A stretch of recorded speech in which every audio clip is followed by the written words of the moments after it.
Smith production here today. We'll be talking about Section 3 of the PDC World Darts Championships, which is set to take place starting on December the 15th next week. So we've already done quarter 1 and quarter 2 in separate videos. They can be found on the links below. Today we're talking about Section 3. I'm Adam Smido-Smith. That is Matt Pyman Hill. And away we go. Right, let's try and kick off where we left off. Quarter 3. Adam going to be taking you through the seeded players. I'm going to be taking you through the round 1 ties, and we'll go straight in with Steve West versus Amit Gilitwala. Really hope I've pronounced that right. Sorry if I haven't, Amit, but there we are. It's his first appearance on television. But let's touch on Steve West first. Steve West's been around the block. He's a really solid player and someone who I've got a lot of time for, actually. Not sure if you've seen much of Steve West on TV, but his interviews are always worth a watch. Likes to tell it like it is. He's been around the game a long time. He doesn't suffer fools, really. He probably feels like he should have won more than he has. He's certainly got the talent for it. His brother was a darts player as well, Tony West. They both come through the BDO circuit.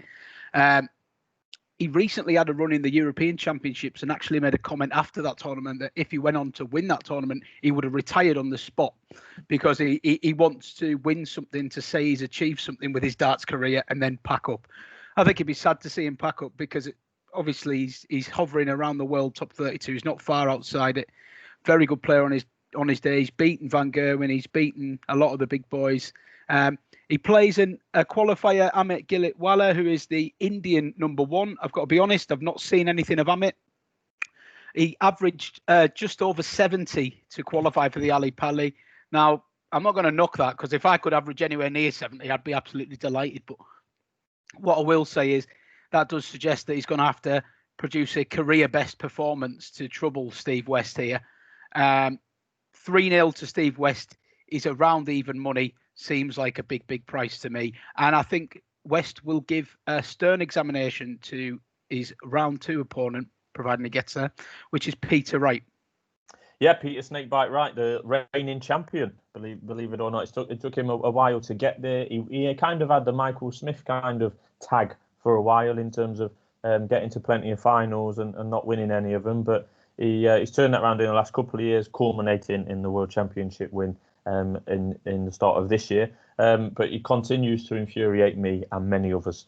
The constant tinkering of darts is driving me nuts personally. I mean, I said this time last year on a little blog write-up I did that I could see Snake going well in this competition. He was around 20 to 1, but I would only back him if I could guarantee he would use the same set of darts throughout. Obviously, that guarantee was never forthcoming.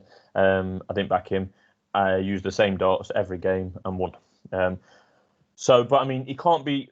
His tinkering's got worse. He can't be relied on to use the same darts for one match. Never mind a 3-week tournament like this. I mean, the other week in the Players Championship finals, he was changing his dart setup mid-leg. Like he did one visit, went to the table, put some different flights on or something, changed something, then comes back for the next visit in the same leg. I mean, it's madness, to be honest. But last year he was brilliant. He was brilliant. He beat Michael Van Gerwen 7-3 in the final. No one does that to Van Gerwen, to be honest with you. He was fantastic. And then he did go a little time, using the same equipment, but it didn't last all that long. He's back to his tinkering ways. And the example of his unreliability, if you want, particularly from a betting point of view, is 6 to 1 to win this, which is, I think, third favourite behind only Gerwyn Price and Michael Van Gerwen. In the Players' Championship finals, he was fantastic against Michael Smith. In the quarterfinal, 1-10-6. He was superb, looked like a world champion in waiting, or the reigning world champion, as it were. Comes out the next day against Mervyn King and loses 11-4 in an absolutely abject performance. It was horrendous. It really was. I'll be avoiding for betting purposes, but I mean, you on his day, he's superb. He's the leading 180 hitter on tour this year. Which has not been before, to be honest. And if he does get the tinkering right and he sticks with the same and he gets the setup he likes and carries with it, we can see what happens. It happened last year, but if he doesn't, things can go wrong rapidly. Well, there's a reason why this tournament is so engrossing, and it's because there are a lot of runners and riders who bring different things to the party. And one thing that Peter Wright definitely brings to it is the ability to win the entire tournament if he turns up. And that's what he did last year. As you say, we all knew that he had that in his locker. He's been in every event. He's beaten every player multiple times. But could he do it over that period consistently, 7 matches? And last year he did. The formula, everything fell into place for him. He was brilliant. And it ended up making his price look silly. Now, 6 to 1/3 favourite. I get it. He's got the game. His averages have been as good as anyone this year. But there's been so many dips and so many bad performances that, if he pulls one of them out at the Worlds, he will be sent home. There's too many good players in this field to say that Peter Wright is a value selection at his current price. So as much as you have to take that risk that Wright could turn up and he could win the tournament, he's probably best avoided. Moving on to the next game in round 1. And this is a really, really good game, one that I'm looking forward to watching. Ryan Joyce is taking on Karel Sedlacek. Now, Ryan Joyce, these are two dangerous... Whoa. Getting carried away, Mr. Pyman. Andy Hamilton against Nico Kurz. This is the second time I've done this. Yeah, getting too excited. Go back to video 1, I've skipped out John Henderson's match. And now I'm skipping out another legendary player, Andy Hamilton. It must be something about players from that kind of ilk, big fellas, balding. Anyway, let's not dwell on it. Andy Hamilton and Nico Kurz. Yeah, I'm more than happy to talk about this match because this is a very interesting game. Andy Hamilton, darting legend, much like John Henderson. Honestly, I'm just skipping the same people. Andy Hamilton was a 2012 World Championship runner-up. Lost the final to Adrian Lewis, one of the few years that Phil Taylor didn't make the final. And he had numerous other runs deep into tournaments during his pomp, which was the early sort of 2010s up to around sort of 2014, 2015. Then he had this really sad decline, Andy Hamilton, where he just he went out in the world. He lost all of his rankings, money and points from a couple of years previous all at once and tumbled out of the world top 32. He was then struggling to qualify for events. His game was going, his throw was going. And he eventually lost his tour card, took a year off in 2017, and then reappeared about 18 months ago in the BDO, which took a lot of people by surprise. Did okay there, didn't pull up any trees, but then he went back to Q School, got his tour card. He's back in the PDC this year. There's been some flashes of the old hammer, including a 9-darter in the Players' Championships not too long ago, actually. He loves a battle. He's a really, passionate guy. He will get into the game. He will be fired up for it. He might not be the hammer of old, but he's definitely not one to rule out. He's taking on Nico Kurz, the German, who is vying with Max Hopp as to be the most promising person coming out of Germany. Hopp looked like he was going to be the main man, but he's kind of stagnated in recent times, whereas Kurz has really got a bit of momentum behind him. He was excellent on his Ali Pali debut last year. He beat James Wilson in round 1 and then stunned Joe Cullen in round 2 as well. Joe Cullen was below par on that game, but Kurz fully took his chances. He only lost to Luke Humphreys. He averaged 96 in all 3 of his games. So a really solid player. And I think he'll fancy beating Andy Hamilton. It's not a bad draw for him, really. It is a tough one to call. I could see this one going right to the wire, actually. I could see it going 5 sets, which I think is about 13-8 over 4.5 sets. So the prices tend to agree that this is going to be a tight match. Yeah, and another German awaits in the second round. Another big lad, Gabriel Clemens, who I know the Pie Man is a big fan of. Massive fan. Massive. Yeah, loves a 180, this fella. Peppers the 180. I remember it was when he was less known a couple of years ago, the bookies had his 180 line all wrong in hindsight. I wasn't on. I think they had the line at like 3.5 and he put like 8 or 9 in one of the early games of the World Championships. Brilliant 180 hitter. He's just scraped in as the 31st seed. He hasn't set the world on fire in any TV events this year, to be honest. He did make the semi-final of the team-based World Cup with Germany and Max Hopp, as you mentioned. But yeah, he's not really done a lot on the tour. Has the ability, again, mainly through the 180s, to go on a run at a big event. I think he's due one. It might not be this one. It might be, but I wouldn't be surprised sooner or later for Clemens to have a run in one of these events. The draw hasn't been too kind to him, to be honest. His first game is going to be difficult, and his potential second game against Peter Wright is going to be even more difficult. He'll definitely be a big underdog in that. He's 125 to 1. Yeah, and I don't want to go on too much about Clemens because you've already said I'm a big fan, and I think he was darts' worst kept secret for a period where a lot of people who watched a lot of darts away from the major events were waiting for him to break through and were getting on him at silly prices and stuff. And yeah, everyone knows what he brings to the table now: power scorer, great combination finisher, confident player. But he's another one that I think when the expectations risen, he's maybe struggled with that a little bit. He's no longer the underdog who can just turn up and go for a surprise. When he's expected to win, he seems to find that a little tough.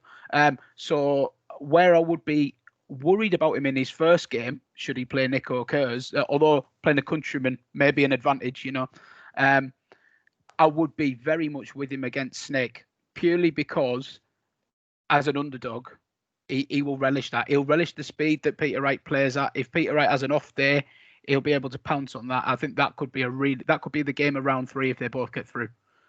So yeah, we'll keep an eye on that one. Now I can finally get onto the game I was so excited to tell you about.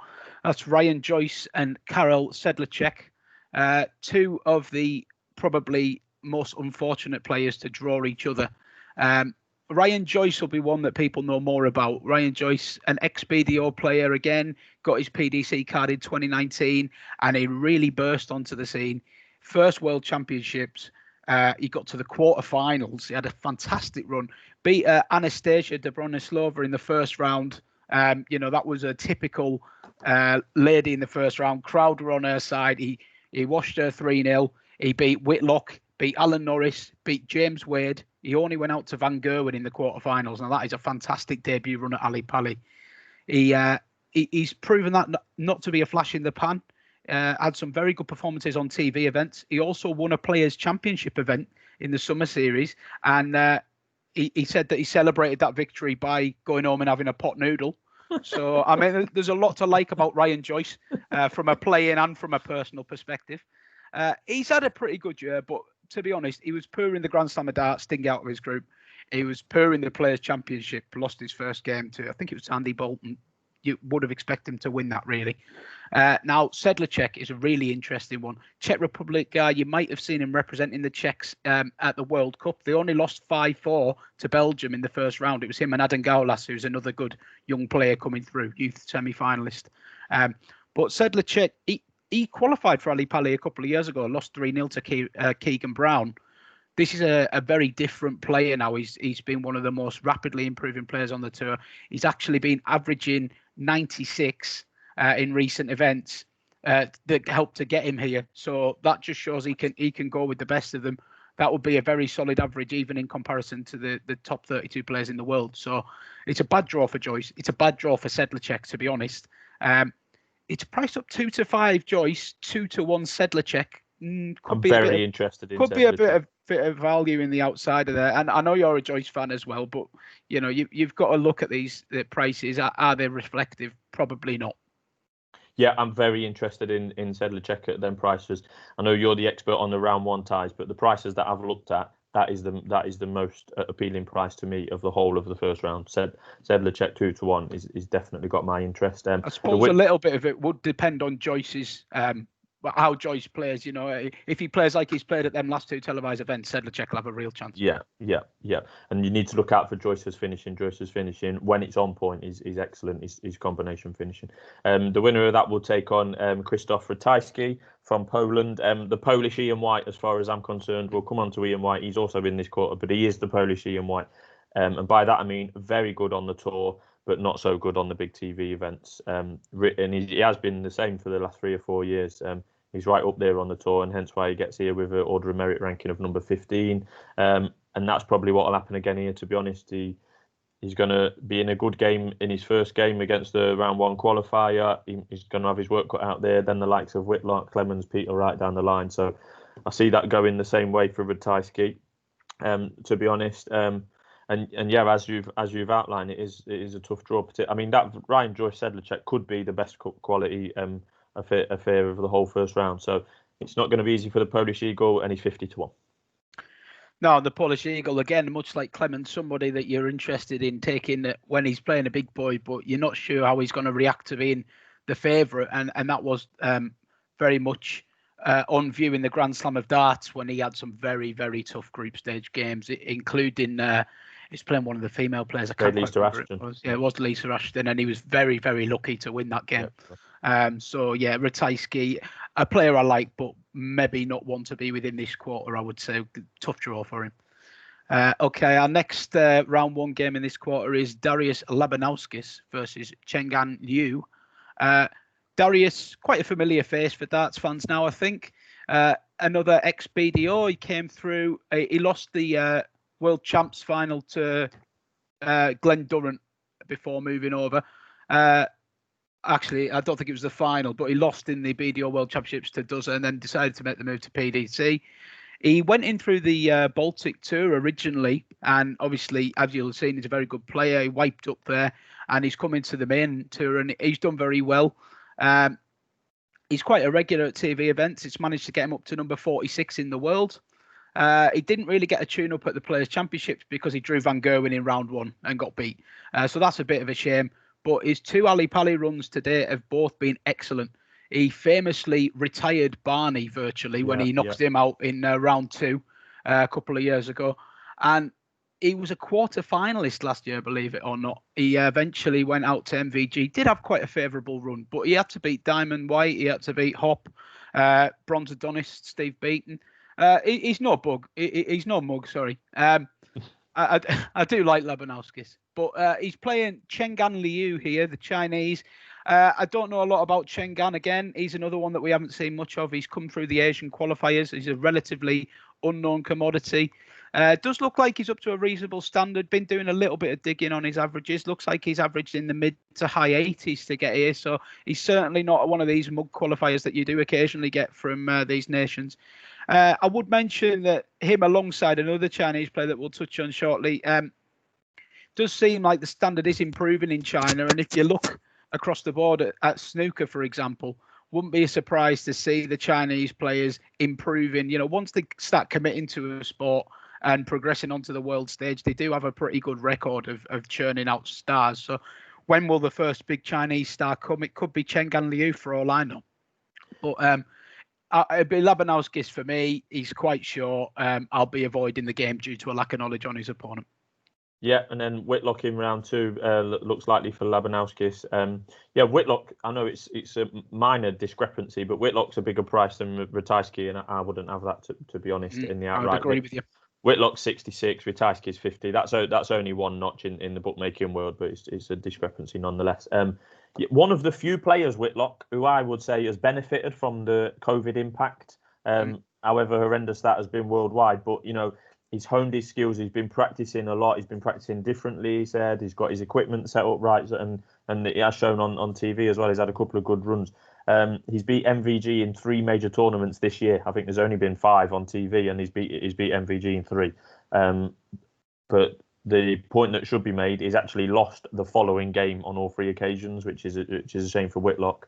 One of those MVG wins was where he, God knows how many 180s in the Grand Slam, 20.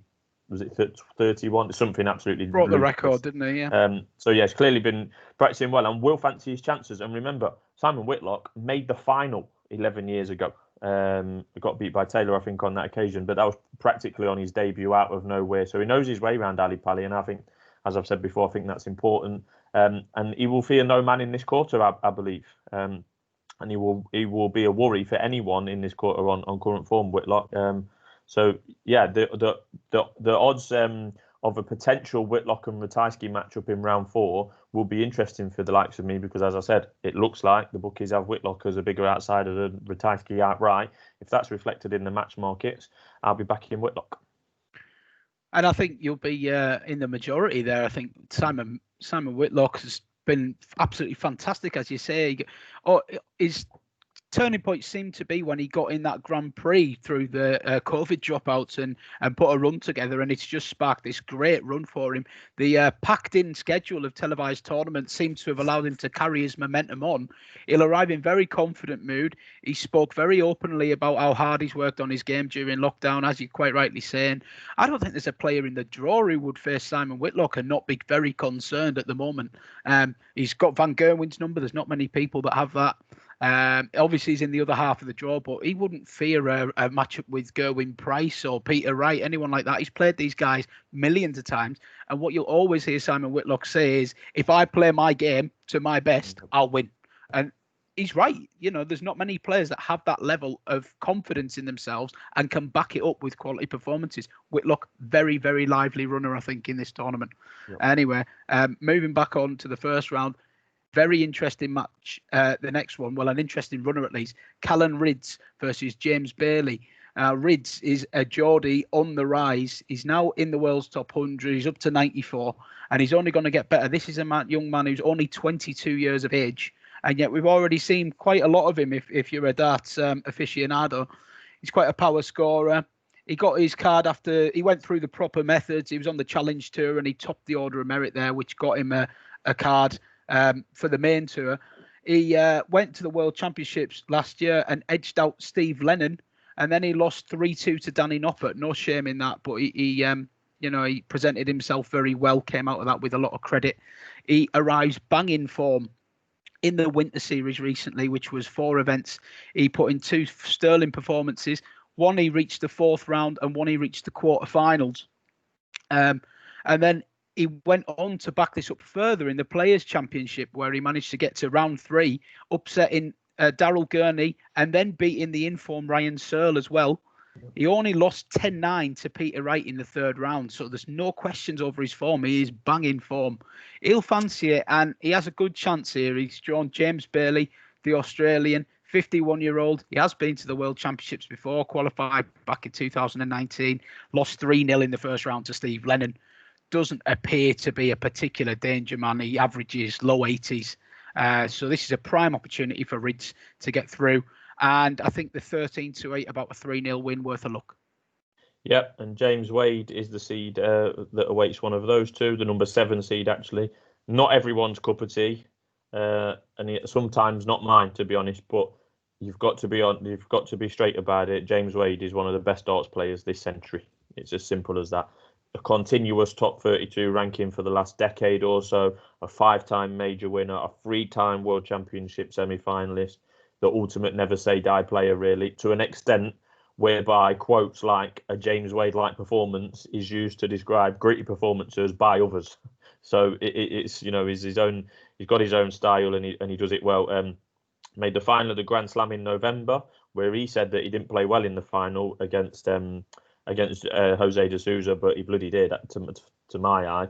Played right up to his best form in the process of getting to that final. There are definitely flashier and more talented players than James Wade, but he certainly won't be fearing the likes of Bunting, White, Deswan in his little section who we're going to come on to.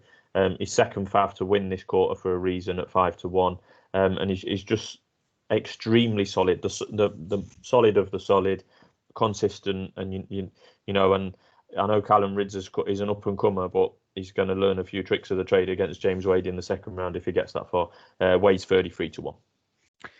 Yeah, and I think we did touch on Wade in our review video about how well he'd done. So I won't go too much more into James Wade's form, but what I will do is just reiterate a point that was made on that video where he exited very early in the Players' Championships, but that's certainly nothing to worry about. James Wade, he's been around long enough. He only really cares about the big events now, I think. And he turned in a fantastic performance at the Grand Slam of Darts. Doesn't really care about the Players' Championship finals. Will very much care about the Worlds. He's got a tough draw with Rydz. I think that'll be a really good match if Rydz can get through that round 1 tie. But yeah, Wade is going to be a tough nut to crack. I suppose Rydz's favour would be the short format relative to what it could be in a later round. But as Wade gets going, and if he finds that form that he had at the Grand Slam, it'll take a very good performance to knock him out. So definitely one to keep an eye on. Okay, our next round 1 tie is Andy Bolton versus Dieter Hedman. We'll just touch on Andy Bolton briefly. He's a tour card holder since 2019, ex-BDO, as a lot of these guys are. He's been around the block. 2 Ali Pali appearances, but he has lost in the first round on both occasions. He's quite a dangerous player on the floor. I mean, you don't get up to his rankings. He's ranked inside the top 60. You don't get up there if you're not a handy player. And he did, as we mentioned earlier, knock out Ryan Joyce in the Players' Championship first round with a solid performance. He's got wins over a few of the top 10.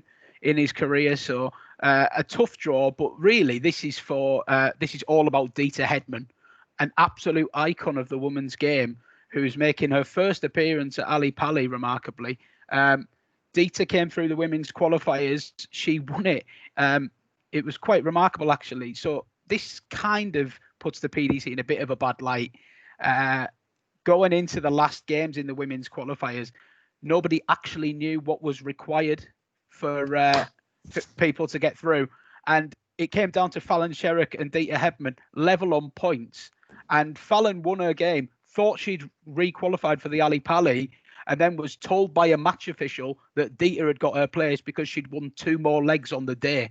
So it was a bit of a shambles, really. I didn't know that. Fallon Sherrock did a very amicable interview afterwards, but you could tell she was devastated. You know, after all she achieved last year, not to get back. She took it very well, and no one could begrudge Dieter Hedman this opportunity.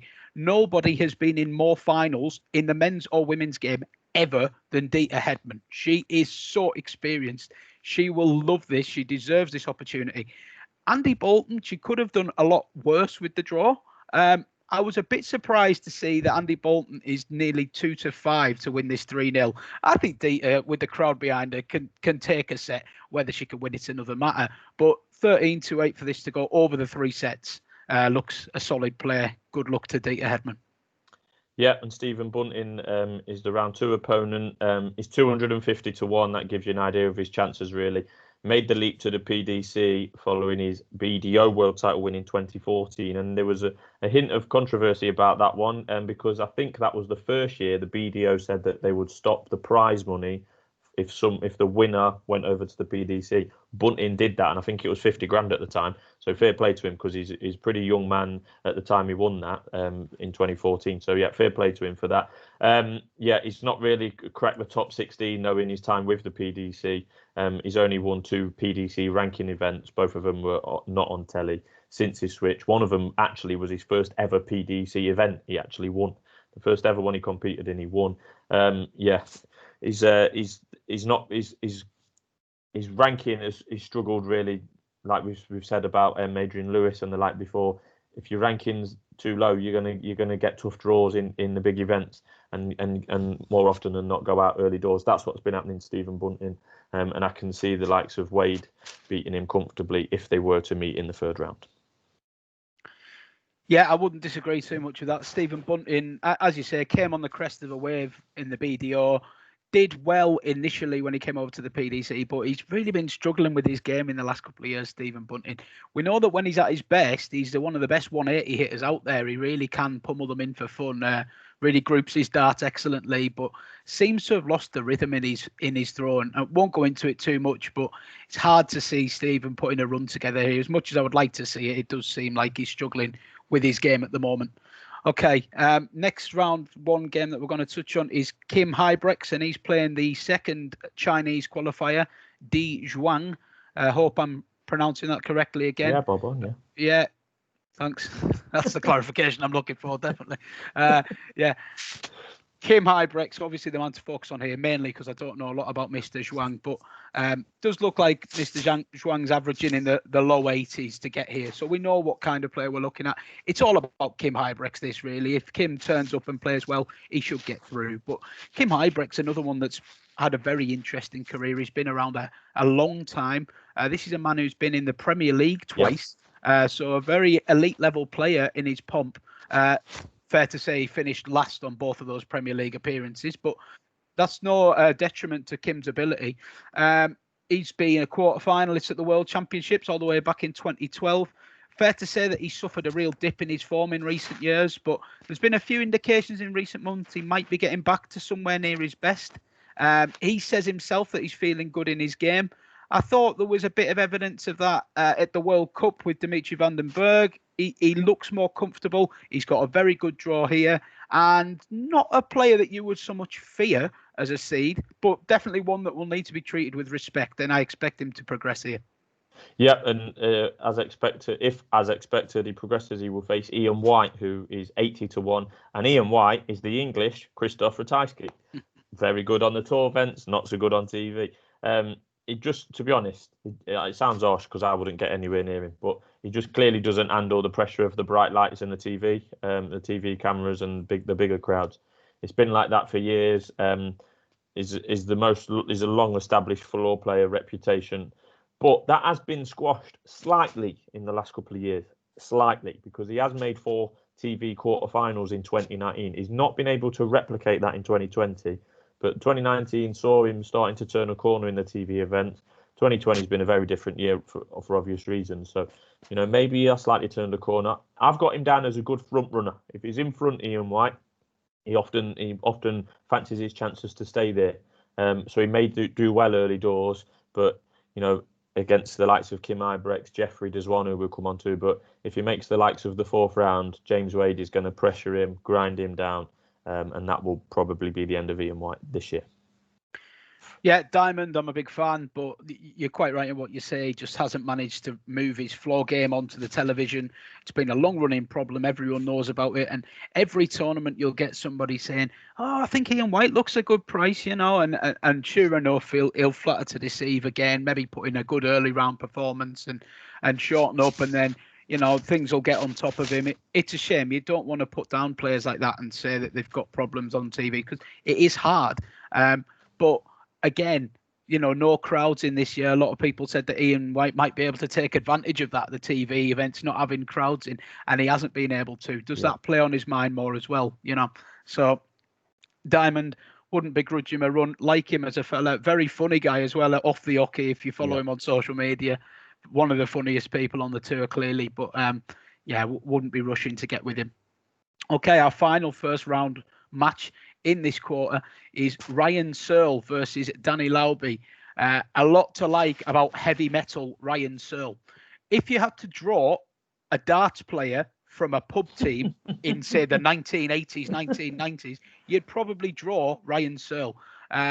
He's got his long curly hair, his hairy arms, his tattoos. He looks like he's had about 12 pints. Well, he's in reasonable shape, don't get me wrong. He might have had 12 pints. He does not look like a man to be messed with. Comes out to Black Sabbath. I mean, he couldn't be more rocker if he tried, But a proper nice bloke too, and a really good player. And he's finally getting some of the credit that he deserves.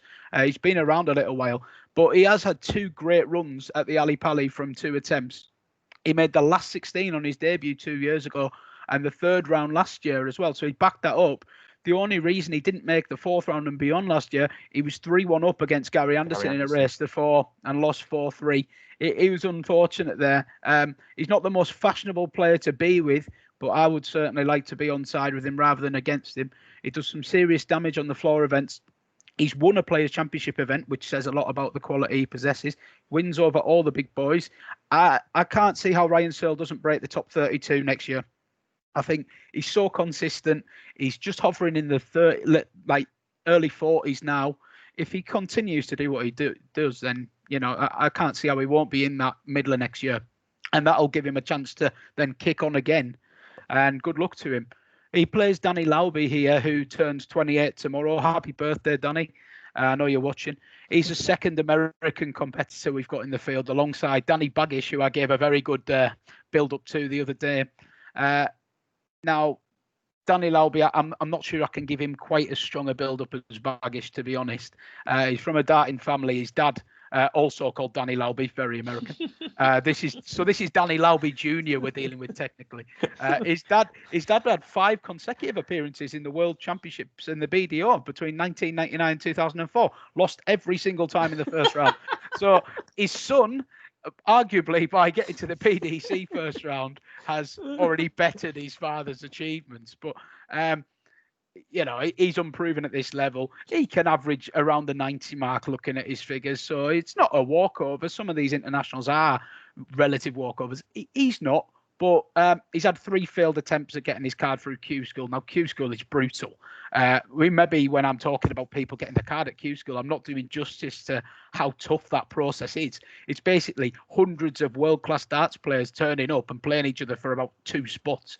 So it's tough, but I'm sure he'll be having another go again this year while he's over here. Good luck to him. I can't really see him troubling Ryan Searle, but I think Ryan Searle is 5s on, and that seems very short for me to be getting involved. But yeah, Searle win, I think. that brings us on to Jeffrey Deswan. I described Jermaine Watamina as an infuriating Dutchman on another one of our preview videos, and the same description fits Jeffrey Deswan. He's only 24. He's got bundles and bundles of talent, bundles of it. But for me, he's just way too casual in the way he approaches his games and his demeanour. Chases doubles around the board regularly. Regularly will go from 20s inside 10, inside 5, or 16s 8 to 4s.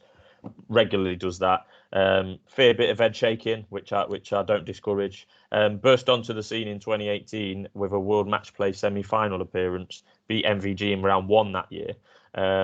And if I'm not mistaken, I think you and me backed Jeffrey at a ridiculous price after one of those wins against MVG. Might have been 4 figures, yeah. Yeah, but anyway, that didn't go well. Well, actually, the year we did back Deswan, he went odds on against Rob Cross in the second round and got beat. Anyway, we're going off topic. I think he got beat with 105 average in his first game, right. Which was a bit unfortunate. The highest losing average ever at the PDC, and we were on the wrong end of it. But we like these things on the CV, don't we? Yeah. But he's not really built on that from the match play 2 years ago. Throws too quick for his own good most of the time, and the set format with a pivotal moment every 4 or 5 legs doesn't suit him because the pressure on his doubling is his Achilles heel. Don't like it. Actually has the lowest 2020 average of any of the seeds across the whole year, despite being seed number 23. He has the lowest average. Ryan Searle, assuming he gets through, he's 1 to 5. Will fancy taking on Deswan in round 2. And I hope so, because I've had a fiver on Ryan Searle at 200 to 1 today, actually, on Betfair. I'm not saying he's going to win it, Searle, but I think he can get through the first round. He can beat Jeffrey. I would fancy Searle's chances against Ian White, and then you're into who knows territory. So I think, he can win 2 or 3 games, Searle, and be 50 to 1 to lay, something like that. I don't disagree with you on Ryan Searle. I think he has definitely got the capability to do some damage in the quarter. I think he's 25s for the quarter. Great dark horse.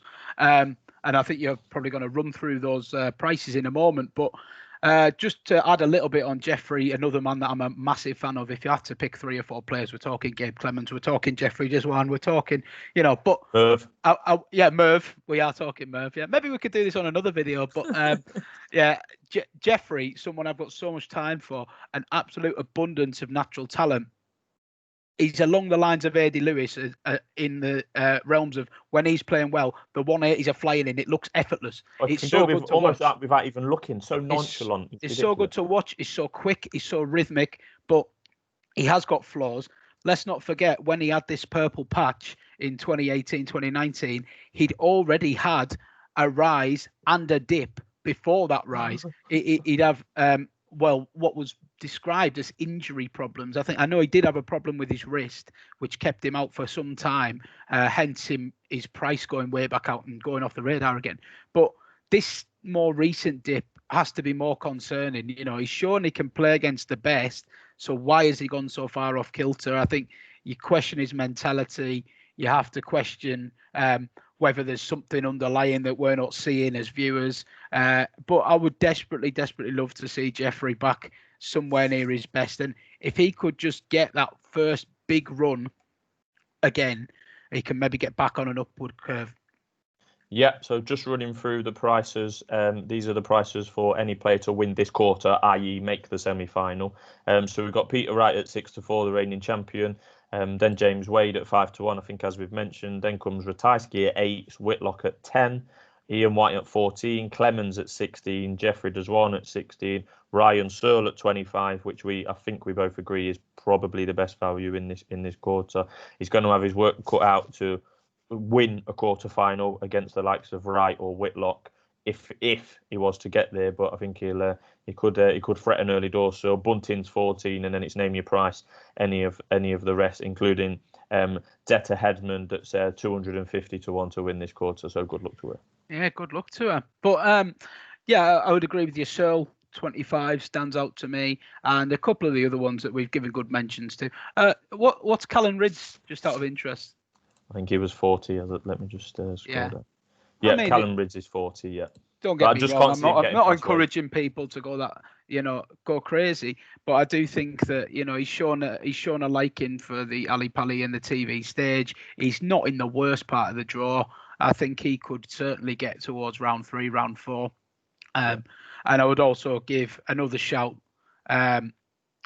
possibly a little bit fanciful, but I do like Steve West. I think he could damage Peter Wright. I really do. I'm gonna stick my neck on the line there. Upset of round 2, Steve West to beat Pete Wright. I think. Well, we'll find out. That matchup would happen before Christmas if he is to beat the Indian qualifier. Actually, fun fact: that is the only round 2 game that will happen in the same session as the round 1 game, because the first game of the World Championships next Wednesday is Steve West versus Amit Kilitwala. If he wins that, he will play Snake on the same night.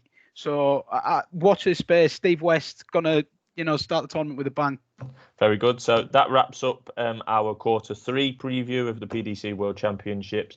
We've done quarter 1 and quarter 2. I'll put those links in the description, and we'll be back for quarter 4 in the coming days. Hope you're liking it, and if you do, give us a bit of a like or a comment. Thank you very much. Cheers.